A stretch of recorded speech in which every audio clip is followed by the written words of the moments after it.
All right.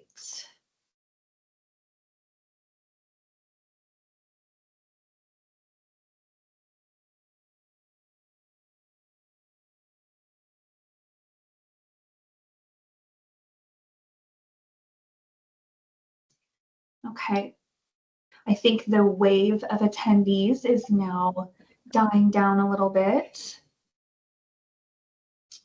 Again, if you are just joining, my name is Sarah. I'm a legal assistant here at Mushkatel, Gobbato, Kile, and I have the absolute pleasure of introducing Cynthia from Insurance Solutions. She is an amazing resource, so we are very lucky to have her here today right now. I'm going to read a short bio, and then I'll let you know how the presentation will be held, and we can kind of move on from there. But Cynthia is an independent health insurance broker, and she has a deep expertise in navigating the complexities of healthcare. So lucky us. She helps clients make informed decisions by educating them on coverage options, which are tailored to their unique experiences while identifying the risks and gaps in the coverage. She's a member of NABIP Legislative Committee in Arizona, which allows her to stay at the forefront of industry regulations and advocate for consumer-friendly policy changes. She has over 25 years of service in the autism community, including being the president of the Autism Society and appointee of Governor Ducey's Medicaid ASD committee. She has worked to shape insurance legislation and has made a lasting impact on the disability community. And like I said, we are extremely lucky to have her here today. So I hope you all take advantage, take notes. We will have a very short Q&A session if time allows at the end of the presentation, and I will definitely be putting her contact information in the question and answer box. So please take advantage of that if you'd like to contact her after the presentation. Cynthia? Thank you so much. I'm so excited to be here. I love insurance, and I know nobody else does. So my goal is to try to make things as painless as possible and make sure that you get everything that you need out of your health insurance. So we're going to talk about Medicare today. I'm also help people with a marketplace, and I'm a Medicaid advocate, and I continue to be a Medicaid advocate. So excited to talk to you about insurance. I help people who are turning 65, who are retiring, who might be on SSDI. So let's just get going. How you qualify for Medicare. The easiest and most common way is turning 65. Some people will qualify because they're on Social Security disability. And once you're on Social Security disability, after 24 months, on the 25th month, you'll actually qualify for Medicare. Many people are continuing to work longer than 65 and are postponing getting their Social Security. And so they might be staying on their employer group coverage.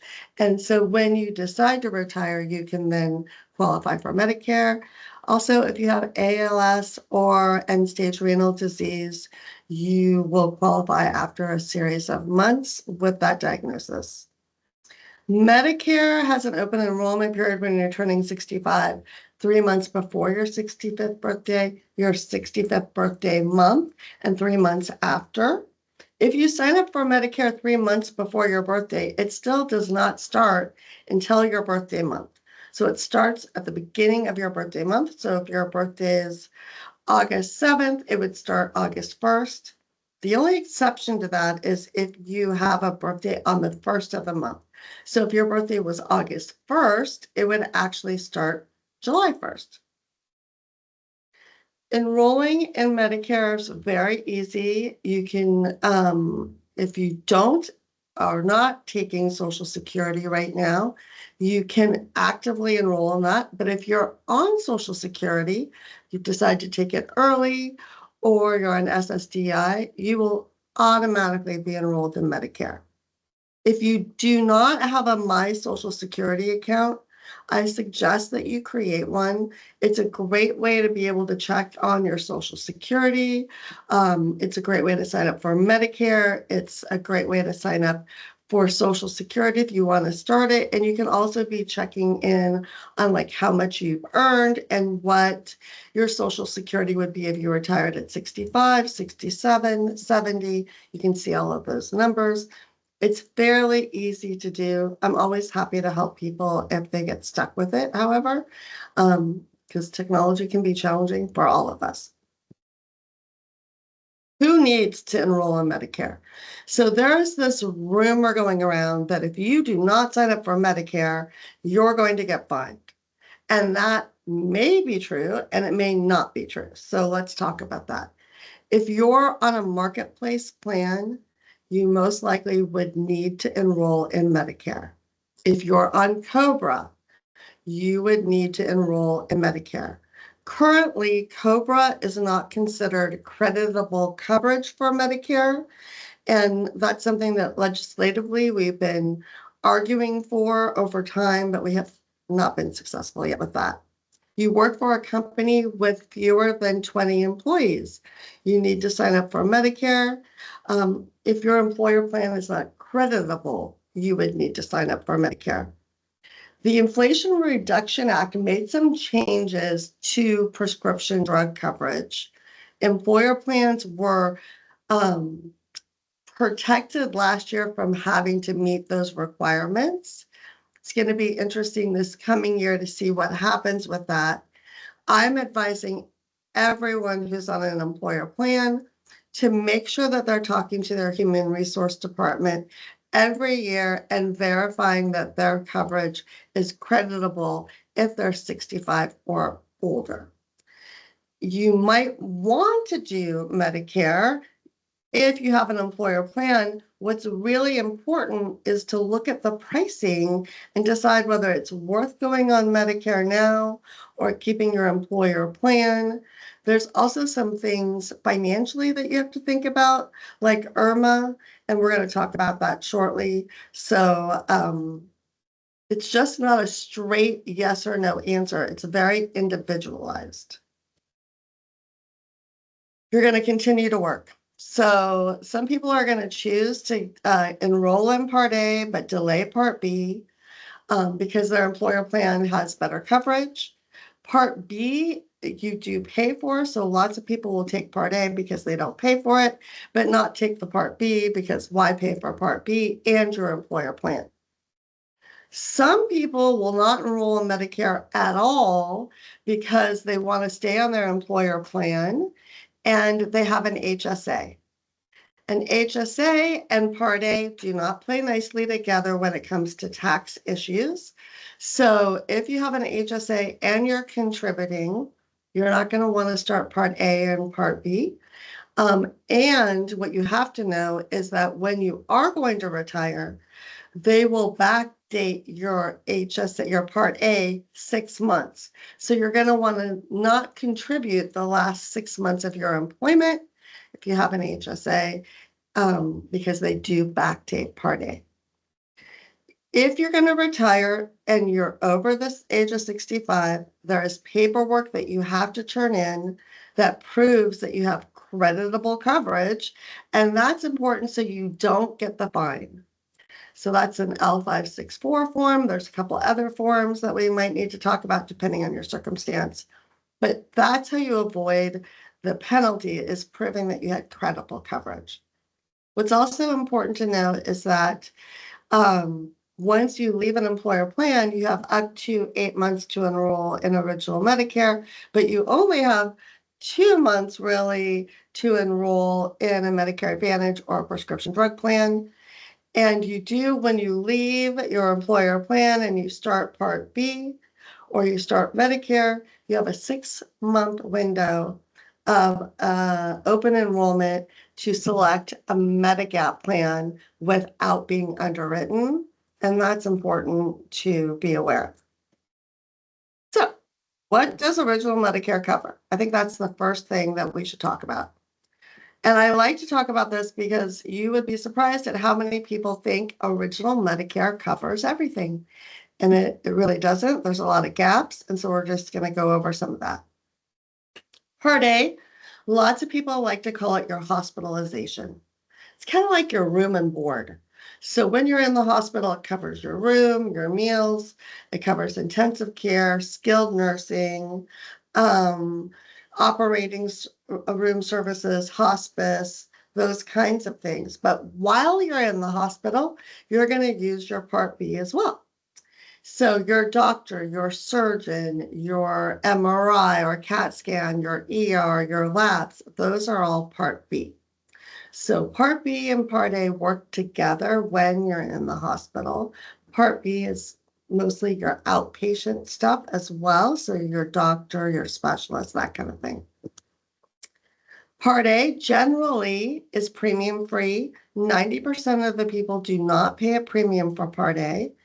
That means that you've either worked 40 work credits or your spouse has. The annual deductible for Part A, you would think would be $1,676, but you'll see those words per benefit period. So unlike any other insurance I've ever seen, this benefit period resets every 60 days. So when you see that deductible, you're going to assume like it's an employer plan and that it's annual, but it's really not. It is per benefit period, and that is 60 days. So let's say you go in the hospital in January, you get out in January, you go back in April, you would hit that deductible again. Then if you're in the hospital long term, you're going to actually have copays. For this year, it's $419 per day. When you start at 61 days, going to 90. Then it's $848 when you start at 90. So not inexpensive. Part B, the standard premium is $185 for this year, but it could be more depending on your adjusted gross income, and we'll go over that in a minute. Deductible, this is annual. It's $257 for this year. And then Part B, you pay 20%, Medicare pays 80%, but without an out-of-pocket maximum. So if you're in the hospital and you're using those Part B services, and let's say it was $100,000 of services, you'd be responsible for $20,000. So what's important to know is Medicare doesn't cover everything, and so you're going to want to pick something to protect you when you go on Medicare and with those gaps. Also, all of these numbers change every year.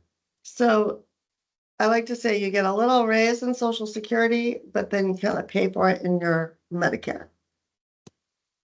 What Medicare does not cover, it doesn't cover prescription drugs. You do have to get a drug plan for that. It does not cover an annual physical. You get one physical when you turn 65 or when you go on Medicare. From then on, it's only a wellness visit, and the wellness visit and the annual physical are not the same thing. They do not cover compounded medicine. Lots of women are on compound hormones. Those are not covered by Medicare or a prescription drug plan in general. Naturopathy, any kind of alternative medicine, dental, vision, hearing aids, glasses, long-term care, none of that is covered through Medicare. Now, when we were talking about your Part B premium, the standard is $185, but it is based on your tax return. So the government will look at 2 years prior. So if you're retiring in this year, like 2025, you're going to be looking at your 2023. And then you can see the numbers are very different if you are married filing jointly or you have an individual tax return. You're going to want to look at those numbers because you can see there's quite a bit of increase in what you're going to pay if you were a higher earner. And that makes a difference on whether maybe you want to retire or not. Let me give you an example. I have a client right now. She can sign up for Medicare now, but she knows her IRMA is going to be quite large. She's going to wait to retire till the end of the year and start her Medicare at the same time so that she can turn in Form 44 and request that her IRMA be reduced because she's retiring when she starts her Medicare. So that will, after 90 days, they'll evaluate it, and then hopefully they will rule in her favor, and then her Part B premium will be $185 and not the larger amount of $370 plus the Part D IRMA. So I like to think of this as just a tax. You're being taxed for being successful, and it's something to factor in when you're comparing your employer plan versus Medicare and what might make the most sense while you're still working. Part B premium. So if you're not on Social Security, you have to pay your Part B premium upfront quarterly. The first quarter can be up to 6 months, so it's not necessarily a small amount. But once the quarters are going on a regular basis, it'll just be the 3 months that you're charged. If you're on Social Security, they just take it off the top, and it's very easy. If you're not going to take Social Security and you're paying quarterly, you're going to set up an automatic withdrawal. If you do not pay Medicare, they will cancel it. I have a client whose husband forgot to pay it, and they canceled her Part B, and it took 6 months to get it turned back on. So this is something we were used to, people retiring at 60, taking 65 and taking Social Security at 65, and people are postponing that now, but we didn't really factor in how they're supposed to pay for their Part B. And it's a little clunky, actually, and there's been some issues, and I'm hoping the government's going to look at that a little bit more closely on how they're going to manage that. We'll see.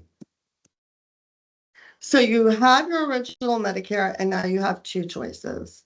You can do a Medigap, so that's 3 cards, 3 premiums, and you have your original Medicare, a Medigap, and a Part D.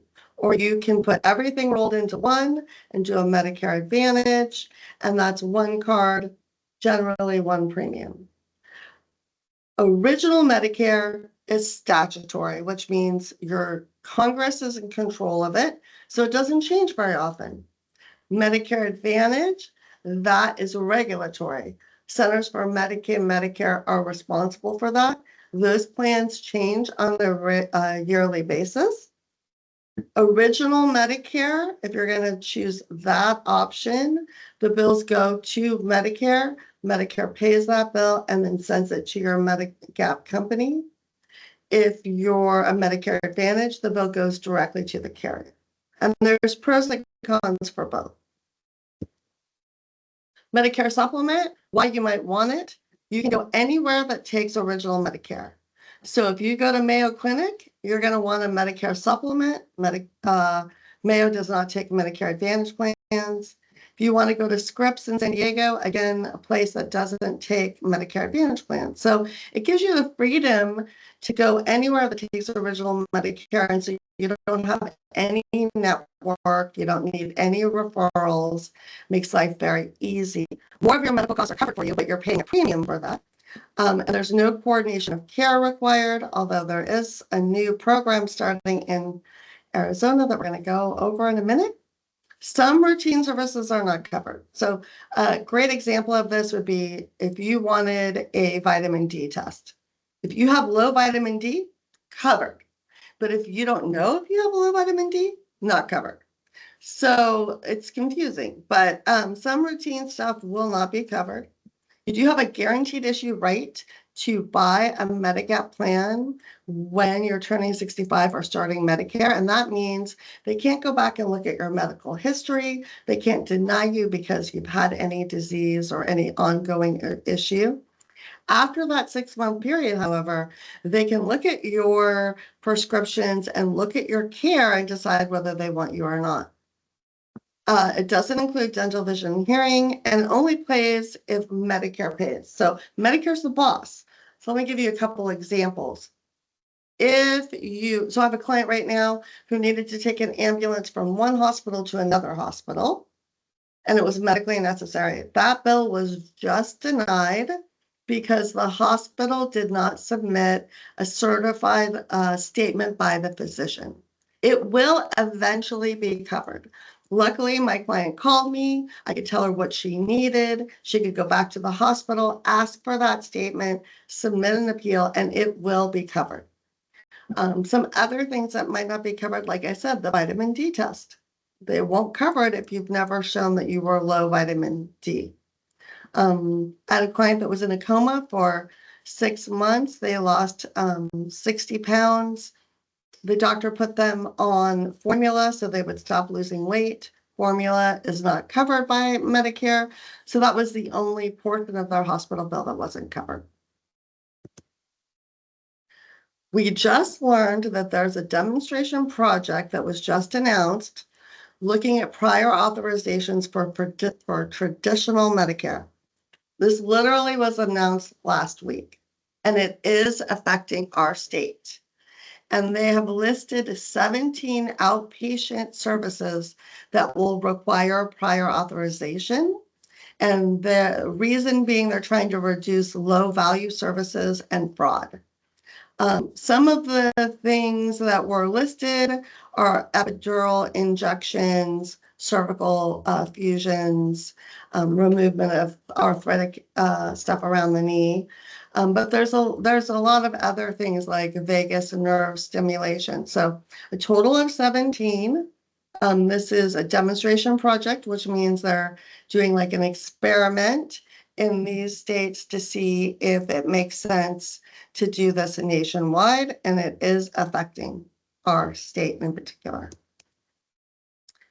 So if you want to do a Medicare supplement, you have several choices. You could do the G, that's the most popular one. You pay the deductible 1 calendar year, everything else is covered. If Medicare pays, the supplement pays. Medigap companies all have to do it the same way. When we shop for a Medigap company, what we want to think about is what is their market share? What is their loss ratio? How are they rated? How much have their increases been over time? Because we're shopping for both price now and price long term. And then you can pick Plan N. Some people think that the Plan N will have less increases over time because healthier people might buy the Plan N. However, that's just a guess. We don't know that to be true. It's just a guess. And the way the Plan N works is that you're going to pay your Part B deductible, but you also have copays. So if you see a doctor, it's $20. You go to the ER, it's $50, and they don't do excess charges. So if a doctor doesn't like what Medicare pays, they can charge 15% above that, and G will pay that 15% and will not pay that 15%. You can also pick a high deductible G, and there's some pros and cons to that as well. But you have several choices that you can take a look at, and then you really want to analyze the companies and see what makes the most sense. This last year, we have seen increases in Medicare supplement pricing that have just been through the roof. So I think Aetna went up 25%, Blue Cross went up like 18, 19%, Mutual of Omaha went up 25%. Allstate left the market altogether. And what's important to know is that these carriers, they can't just raise their price just because they feel like it. They have to go to the Department of Insurance and they have to prove the reason why they need the increase. And what we're seeing is really rising costs in healthcare and inflation, but we're also seeing really high utilization, and actually really high utilization in people 65, 66, and 67, which is unusual.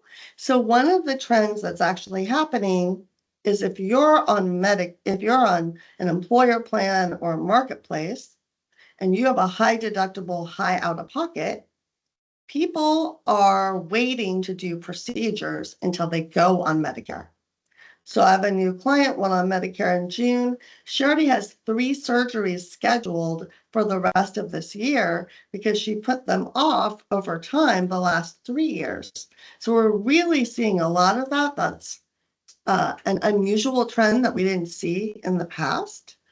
The other thing is the birthday rule, which we do not have in Arizona right now, but California and some other states do. And that allows you to change your Medicare supplement during your birthday month. So picking a carrier becomes less important because you can change it every year based on pricing. If you live in a state like ours that doesn't have the birthday rule, then picking a good carrier over time is important because you can't just jump around unless you can pass underwriting. The birthday rule, though, the more that gets passed state by state, the higher the cost of the supplement because it's harder for the carrier to predict what their costs are going to be. So lot of increases. It used to be, see, maybe 3 to 7%, but now you're seeing larger numbers for last year and this year. And I think we're going to probably continue to see that. Possible gaps of things that you're going to want to think about if you do a Medicare supplement. Obviously, you need a prescription drug plan. Whether you're on prescriptions or not, you need to do that because your government requires it. And if you don't do it, you get a 1% fine per month that you haven't had it. You might want to consider dental, vision, hearing because those become more important over time and they're not included with original Medicare. If you don't have a long-term care plan, you might want short-term home health care so you can recover at home. You can get a caregiver to come into your home. They cover a lot of non-medical expenses. And you might want to consider a cancer plan. Cancer is, I'm most passionate about this issue. I have had breast cancer twice. And there is a lot of costs associated with cancer that people don't think about. So even if you had Medicare and a Medicare supplement, which would really cover nicely your medical costs for cancer, there's lots of things it doesn't cover. So travel and lodging, alternative therapies, complementary therapies, special clothing, compounded medications. Like my mom is currently on chemo and there's a compounded medication that she uses for her mouth for the sores. And it's a very expensive compounded medication. It's not covered by Medicare. She also wanted to do cold cap therapy, which makes it so you don't lose your hair. Again, part of that's covered, but the person that has to do that therapy isn't quite expensive. For me, I couldn't clean my house after surgery. And God love my husband, try as he might, and he did. He just is not that great of a house cleaner. So it was nice to be able to have somebody come in and clean the house and just help. So that's something to think about. Like I said, you're going to pick a drug plan. You're going to shop your drug plan every year, so you're not going to let it ride. So what happens is people buy a plan that's cheap, they don't think about it again, and then 10 years later, they're paying $100 a month for a plan they don't need. So you definitely want to shop that every year, and you're going to pick the plan that has your prescriptions on it for the best pricing.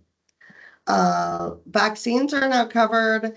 The ones that aren't covered by Part B are covered by your Plan D, and you're not going to be paying for those. You're going to have a monthly premium, and you're going to pay copays and coinsurance, and you'll have a specific network. So we're just going to shop every year. The Inflation Reduction Act made quite a few changes, and I can give a whole class on the changes and how this all went down and how it's going to affect Medicare over time. But for 2026, what we're going to see is Medicare is going to negotiate for the first time pricing on 10 prescription drugs, which I've listed here, that are all very expensive drugs. And it'll be very interesting to see what that looks like. We have not seen what that looks like. Hopefully we will shortly.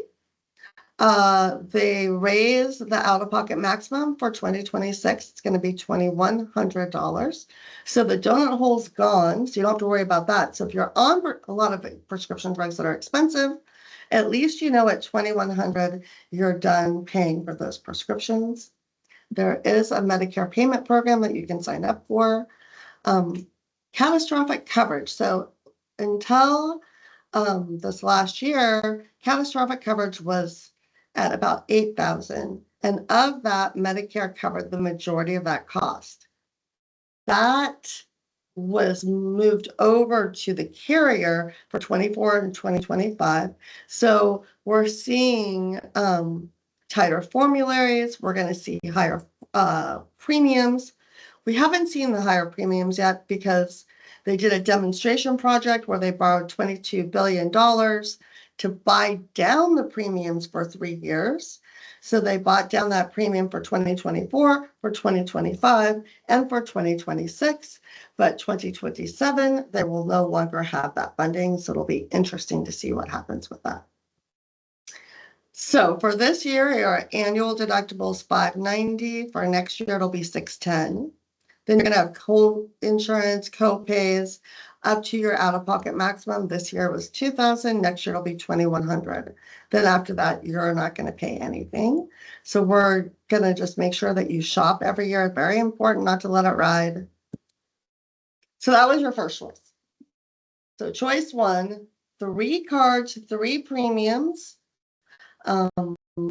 You're going to change your prescription drug plan every year, and you're going to think about a cancer plan, something like that, and maybe a dental vision. Your second choice is a Medicare Advantage plan, and there's like 57 on the market right now. So you're going to have a choice of an HMO or a PPO. There's lots of different carriers. It's going to be one plan that has all your medical and your prescriptions. And it's based on the county that you live in. So like you can't compare what you have available to you and someone in California or someone in Florida. They're very different depending on where you live. You have co-pays, co-insurance, and an out-of-pocket maximum. It looks like an employer plan. A lot of times it's a little bit better than your employer plan. What is important though is to know that you're in a network and that you may need referrals and that there are prior authorizations, there is coordination of care, and the benefits change every year. For this last year, we saw some cuts in those extra benefits. I'm predicting that this next year we will continue to see those cuts for a few reasons: higher utilization, higher healthcare costs. We also have a lot of private equity going into the medical space, and I think that's driving up costs. Can have a long conversation about that. The other thing is we're seeing hospital chains buy up primary care and specialty care, and they're becoming little monopolies, and then they're in these negotiations with the carriers, and you'll see kind of fighting between the carrier and the hospital. And those happen almost every year, depending on the carrier and the hospital. Blue Cross Blue Shield made a lot of news last year when we were looking at what was happening with Dignity, especially in Yavapai. The other reason we're seeing high cost is the Inflation Reduction Act. Again, that added a lot more of the prescription costs onto the carrier away from Medicare itself. And then CMS, actually, that Center for Medicaid and Medicare, they actually reduced payments to the Advantage plans in 2024 and 2025. They changed how they do the star rating, which is how they get paid, and that really negatively affected the carriers from their point of view. So what we're seeing in the Medicare Advantage space is that there's sort of less benefits and higher copays, and I think we're going to continue to see that for a year or two until they can kind of figure out what's going on with the prescription drug issue and the Inflation Reduction Act. If you choose a Medicare Advantage plan, you might want a hospital indemnity. That's where you're going to see the highest copays. And then maybe a cancer plan, because if you're doing a Part B drug, chemo, you're going to actually hit that out-of-pocket maximum.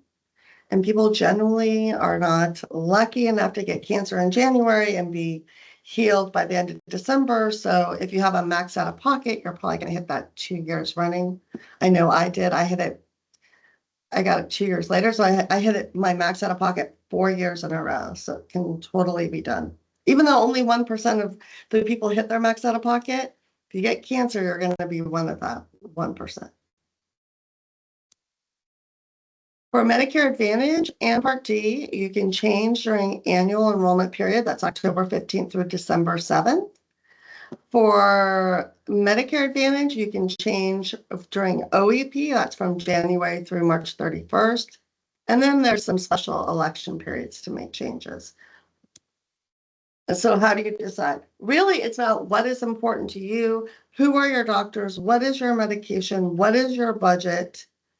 What kind of choice do you want when you get sick or if you get sick? There's no right answer. I have lots of people who are thrilled with their Medigap and their prescription drug. I have lots of people who love their Medicare Advantage. It just really depends on what your priorities are and making sure that you're shopping based on those. So that's something I do, and I help you figure out what you want and feel comfortable with your choice. Some things you want to ask yourself: how comfortable am I with the premiums, deductibles, co-insurance? What kind of extra benefits do I need? What does my budget look like? How do I feel about being in the network and being restricted in my network? And do I have health conditions that I need to manage, and how do I want those managed? So just very individualized on what you're going to decide to do.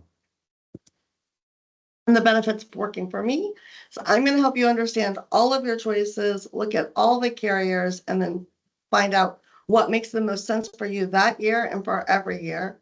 The other thing that I do is I help you manage your plan. So like my client who just got denied the hospital transfer, helping them with that. I have a client who's on a Medicare Advantage who has a prosthetic eye that needs to be cleaned. He knows it needs to be cleaned, but he didn't know who could do it, who was in network. Neither did I. But I did learn who does that, and I did find some in-network people for him, and it just made his life easier. So that's what I do. And then I think I'm going to stop sharing, and we can. I know that was a lot. I went fast, and it was a lot of information, and I apologize in advance for it because it's just a lot. But I'm happy to answer any questions people have. No, it was great. We so appreciate that. I don't have anything in the Q&A section just yet. Does anyone have any questions they'd like me to ask Cynthia? We can wait a couple moments. Is anyone like, I would love to have like a cocktail party where all we did was talk insurance. I'm like, I love this subject, but I know nobody else does. But I think it's very interesting to look at the private equity and in the medical space and the utilization and some of the things that we're seeing and the trends that we're seeing. Because I think they're going to affect the Medicare space over time. Yeah. I do have a question right here. How do you charge for your services? Oh, I don't charge for my services. So whatever plan you enroll in, the carrier pays me. So you never pay me. I'm a free service. And then I'm local. So I always want to make sure my clients understand that I don't just help you enroll in a plan, but I help you use your plan. And so I'm always available to answer questions. Great. Give some people a little bit more time. I think Dawn has her hand raised. Okay. Let's see. And who was that, Cynthia? Can you repeat It's that? Dawn. I see her hand, her little Okay. hand. Let's see. So, Dawn, I'll get to you in one moment, I promise. I do have a question right here. Do you know something about advanced Medicare? I'm not sure what they mean by advanced Medicare. Can it be a little more descriptive? If you could be a little bit more descriptive, that would be great. Do hospice patients need to continue paying for anything other than Part A? They need to keep their Part B as well. And if you're, the thing with hospice is that you can come on hospice and come off of hospice. So you have to be really careful on the decisions you make when you're on hospice. I can't tell you how many clients I've had that have been on hospice and then gotten off of hospice. So you don't want to make a decision that's going to impact your ability to have the coverage that you need. Also, if you need a service that isn't a hospice service, you're going to need that additional coverage as well. Okay. Okay. I have Dawn. I'm going to allow her to unmute her mic. So give me one moment. Where did you go, Dawn? No, I don't see her either. Now, I see Doug has his hand up, but I don't see Dawn. She just disappeared. Okay, Doug, I'm going to allow you to unmute your mic. Give me 1 second. I'm sorry, Dawn. All right, Doug, if you'd like to ask your question, I've unmuted you.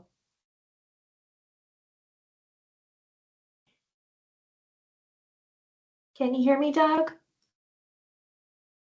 Okay. I already asked my question. Thank you. Oh, I apologize. Oh, okay. All right. We Oh, have here's the one. more Do you offer questions. consultations? Yes, I do offer consultations. Great. And I'm always happy to look at what people currently have and what their choices are, and help you decide that. And Doug asked, am I right that different plans charge different copays for the same drug? You are 100% right, Doug. So here's an example. You can do a very expensive drug plan that's considered an enhanced plan where you don't have a deductible at all and the copays are maybe more reasonable. Or you can do a basic plan where maybe you have no premium at all, but you have a deductible and higher copays. And every one of those plans changes every year. So you have to just shop around and then decide what makes the most sense. Okay. Do you see Marcella asked a question, and I apologize if I'm not So pronouncing the new prior authorization sheet, is this for all Medicare supplement? It's for all original Medicare. So I don't think that we'd see it in the Medicare Advantage space because they already do prior authorization. But you're going to see it with original Medicare and Medicare supplements, which is something that we have not seen in the past. It's a demonstration project. So it's a new thing. And yeah, we'll see how it goes. It's going to be interesting. When someone asked, once you're getting Social Security and are still working past and have work insurance, can you postpone getting Medicare B and D and Medigap? If you're still working and you're on an employer plan and the employer plan is creditable and they have more than 20 employees, then you can stay on your employer plan. And you don't have to do Medicare. But I always like to look at what everybody has just to make sure that you understand your choices. If on Medicaid, you still have to enroll in Medicare if you become eligible. Oh, this is a very interesting question. Yes. So I don't know if everybody, and maybe this is too much information for some people, but the Division of Developmental Disabilities, for people with autism, Down syndrome, CP, starting April 1st, decided to stop paying if these people had Medicare. They had all these special requirements for those providers. And the way that I got involved in this project is that one of the grand ideas that a speech therapist had was to tell people with special needs that they could decline their Medicare if they were on Medicaid. And that's absolutely not true. If you're on Medicaid and Medicaid only, you are required to accept Medicare and you must enroll in it. If you're someone who has an employer plan under your parent and you have Medicare and you have Medicaid, you can postpone. But I always tell people to make sure that they meet with me so they can see, because Medicaid network is very different from the dual network that they can sometimes be auto-enrolled in, and you need to think about long-term moving your person over to a Medicaid Medicare plan. May not be convenient at the time, but you might want to do it in 3 years, but you have to have like a plan in place to make that happen. If you just have Medicaid, You do have to enroll in Medicare. And once you're enrolled in Medicare, Medicaid will not pay any of your prescription drug costs. You have to have a prescription drug plan. Do you, Cynthia, do you see that Doug and Barbara have their hands raised? Yeah, what? I cannot unmute them. I'm not sure if that's a setting Let me here. see if I can. I can't either. Doug, I'm sorry, I can't. I know. Doug and Barbara, if you can type your questions into the chat, that would be great. Otherwise, I will again leave Cynthia's email address in the chat box so you guys can reach out to her. I'm trying to see if there's any other questions.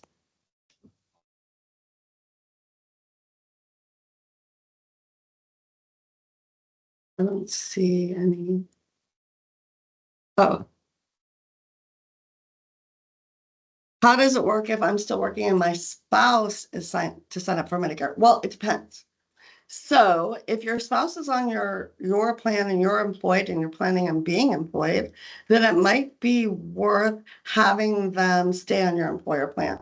But it might not. Like, you have to compare the pricing.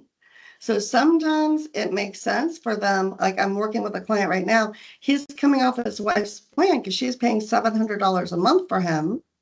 And when we look at his Medicare choices, even with everything, it's going to be significantly less than that 700. So he's absolutely going to sign up for Medicare. But then you could look at it, it could be the opposite. If you had IRMA and that was really high, then it might be worth staying on the employer plan. So it really depends. And I'm happy to meet with people and do an analysis. Happy to meet with you, and knowing that you're going to probably go 2 or 3 years, that's fine. It's just good to know what your choices are, what they cost, so that you can feel comfortable with your choice, because it can be overwhelming. Let's see. Sorry, Bonnie said, my husband heard from our GP yesterday about some program where all doctors will go through her. Oh, okay. So if you have original, and I can't think of the name of this right off the top of my head, but if you have original Medicare, you're not in any network.